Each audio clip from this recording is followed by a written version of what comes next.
back in Nazareth.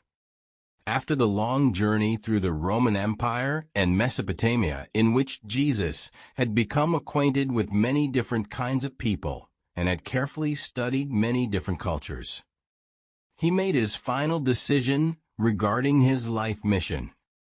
Jesus began to make plans for his public appearance.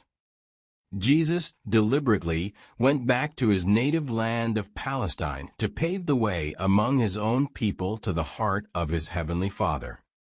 He definitely decided to end his life on earth in the same land where he had entered the human experience as a helpless infant. His career on this earth had begun among the Jews in Palestine, and he chose to end his life among the Jews, and he did this out of his own free will.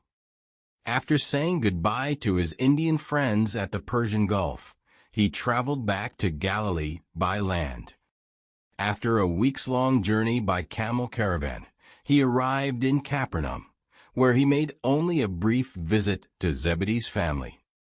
There, to his surprise, he met his brother James, who had moved to Capernaum and was now working in Zebedee's shipyard. Zebedee was delighted to see Jesus again, and his son John handed him the house they had bought with his savings. In a subsequent conversation, Jesus handed the house to his brother James. Just a few hours later, Jesus traveled on to his mother in Nazareth. Except for old Zebedee, no one ever found out that he had made this trip, nor did his apostles ever know. His family always continued to believe that he had spent this time in Alexandria to study there. Jesus never confirmed these ideas, but neither did he openly deny this misunderstanding. During his stay of several weeks in Nazareth, he visited his family and friends. For a time, he worked with his brother Joseph in the carpenter's workshop. He paid the most attention to his mother Mary and his youngest sister Ruth. Ruth was almost 15 at the time, and this was the first time Jesus had the opportunity to have conversations with her on an intellectual level. Simon and Judas were engaged to be married, but they did not want to do this without the blessing of their father-brother.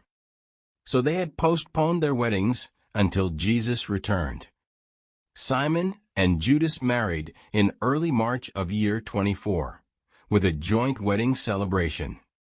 All the older children were now married, except for Ruth, the youngest still lived with Mary. Jesus talked very normally and naturally to all the individual members of the family. But when they were all together, he was often silent and introspective. He said so little that they commented on it among themselves. Mary, in particular, was very concerned about the unusual behavior of her unhappy-looking son. A few weeks after his return, a large camel caravan was stranded in Nazareth due to their leader falling seriously ill. Jesus volunteered to replace this leader, which, given his qualities and language skills, was only too gladly accepted. Since this trip would keep him away from home for about a year, Jesus convened a family council. He proposed that his mother and his youngest sister Ruth move to Capernaum and live in the cottage he had given to James shortly before.